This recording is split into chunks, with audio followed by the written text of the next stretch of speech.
రైతు సోదరులందరికీ నా నమస్కారాలు. ఇప్పటివరకు మన ఛానల్ని ఎవరైనా సబ్స్క్రైబ్ చేసుకోకపోతే చేసుకోండి. ఎందుకంటే మీరు సబ్స్క్రైబ్ చేసుకుంటే నేను ఏ కొత్త వెరైటీ వరి మినికిటి రూపంలో ఇచ్చినా దాన్ని తీసుకొచ్చి దాన్ని ఫౌండేషన్గా తయారు చేసి నా తోటి రైతు సోదరులందరికీ ఇస్తుంటాను. మీరు సబ్స్క్రైబ్ చేసుకుంటే నేను పెట్టిన ప్రతి వీడియో అనేది మీకు వస్తుంది. ఇప్పుడు చూస్తున్న ఈ వెరైటీ వచ్చేసరికి RGL 7034 అనే సన్న వరి రకం. ఇది BPT 5204 ప్రత్యామ్నాయంగా ఈ వెరైటీని డాక్టర్ పాలాడుగు సత్యనారాయణ సార్ ఈ వెరైటీని రూపొందించారు.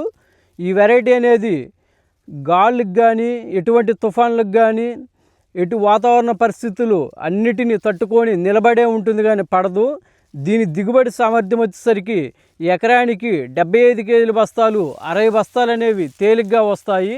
ఈ 7034 RGL 7034 వెరైటీకి గింజ ఏంటంటే BPT 5204ని పోలి ఉంటుంది. దీనికి మార్కెట్ ప్రాబ్లం అనేది ఉండదు, మరియు పొట్ట తెలుపు అనేది ఉండదు. ఈ వెరైటీని BPT 5204 సమానంగా కొనుగోలు చేస్తారు. మార్కెట్ ప్రాబ్లం ఉండదు, పొట్ట తెలుపు ఉండదు, నీరు కట్టే అనేది బాగుంటుంది. మిల్లులో మనం 100 కేజీలు వడ్లు ఇచ్చినప్పుడు ఏంటంటే 72 కేజీల బియ్యం రికవర్ రావడం జరిగింది. సో ఈ వెరైటీ అనేది అతి తక్కువ ఖర్చుతో ఎక్కువ దిగుబడి వచ్చే వెరైటీ. ఈ RGL 7034ని సాగు చేసుకునే విధానం వచ్చేసరికి మీకు క్లియర్గా చెప్తాను. నేనైతే ఇప్పుడు చెప్పే మందులు కానీ ఏదైనా కానీ అసలు తెగులు అటాక్ కాకుండా ఉండడానికి మనం ఎలా ముందు జాగ్రత్తగా ఎలా చేసుకుంటే అసలు తెగులు అనేది అటాక్ కాదు, ఎంత ఫెర్టిలైజర్ వేయాలనేది క్లియర్గా ఇప్పుడు చెప్తాను. ఫస్ట్ అనేది ఆఖరి దమ్ములో వచ్చేసరికి ఒక బస్తా DAP అనేది వేసుకోండి. 50 కేజీలు DAP వేసుకోండి. ఒక 20 కేజీలు యూరియా అనేది వేసుకోండి. ఎందుకంటే యూరియా అనేది ఈ వెరైటీకి ఎక్కువ అవసరం లేదు, ఎందుకంటే ఇది ఆల్రెడీ హైట్ పెరిగే గుణం ఉంది. సో హైట్ పెరిగినా కానీ నిలబడే ఉంటుంది కానీ పడిపోదు, ఎందుకంటే దీని కాండం అనేది దృఢంగా ఉంటుంది. తర్వాత వచ్చేసరికి 50 కేజీలు DAP మరియు 20 కేజీలు యూరియా, దాంతోపాటు చౌడు పొలాలు కానీ ఏదైనా పొలాలు ఉంటే ఒక 10 కేజీలు ముడి జింక్ అనేది వేసుకోండి. ఆ తర్వాత నాటిన ఒక వారం రోజులకు వచ్చేసరికి నారు అనేది ఎలా నాటుకోవాలో చెప్తాను, వినండి ఒక్కసారి. నారు అనేది 25 రోజుల నారే నాటుకోండి. ఎందుకంటే ఎంత లేత నారు నాటుకుంటే అన్ని ఎక్కువ పిలకలు అనేది వస్తాయి. సో అందువల్ల ఏంటంటే రైతు సోదరులందరూ ఈ నాటుకుండేటప్పుడు ఏంటంటే ఎప్పుడైనా కానీ లేత నారు అనేది నాటుకోవాలి, అప్పుడే పిలకలు అనేది ఎక్కువగా వస్తుంది. సో మీరు ముదురు నారు నాటినట్టయితే పిలకలు అనేది తక్కువగా వస్తుంది, పెట్టుబడి అనేది పెరిగిపోతుంది. నాటిన 10 రోజులకు ఒకసారి వచ్చేసరికి ఈ వెరైటీకి Z78 ఎకరానికి ఒక 1/2 కేజీ కొట్టుకోండి. అదేంటంటే జింకు లోపాన్ని అగ్గి తెగులను నివారిస్తుంది. మరియు నాటిన ఒక 15వ రోజు అనమాట దుబ్బు దశ అనమాట, అది చాలా కీలకమైన దశ. అప్పుడేంటంటే మీరు ఒక 20-20-0-13 ఒక 50 కేజీలు ఒక 15 కేజీలు యూరియా వేయండి. దానితో పాటు అంటే కెల్డాని గుళికలు అనేది ఒక 10 కేజీలు వేసుకోండి. అదేంటంటే మోగు పురుగుని బాగా కంట్రోల్ చేస్తుంది, మోగు పురుగు కానీ ఆవు చుట్టు పురుగు కానీ రాకుండా బాగా కంట్రోల్ చేస్తుంది. ఈ కెల్డాని గుళికలు ఎప్పుడు వేసినప్పుడు ఏంటంటే 10 కేజీలు ఈ 20-20-0-13లో యూరియాలో కలిపి చల్లినప్పుడు ఏంటంటే ఎక్కడ నీళ్ళు అక్కడే ఏ కైలో నీళ్ళు ఆ కైలో ఉండేటట్టుగా ఒక 24 గంటల పాటు ఉండేటట్టుగా చూసుకోండి.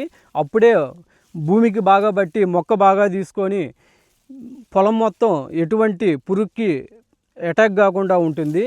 ఇంకా అగ్గి తెగులు అటాక్ కాకుండా 15వ రోజు ఏంటంటే మనం చల్లిన మందు గుళికలు కానీ తర్వాత ఈ బలం మందు కానీ బాగా పట్టాలంటే మొక్క అనేది ఆరోగ్యకరంగా ఉండాలి, ఎటువంటి తెగులు లేకుండా ఉండాలి.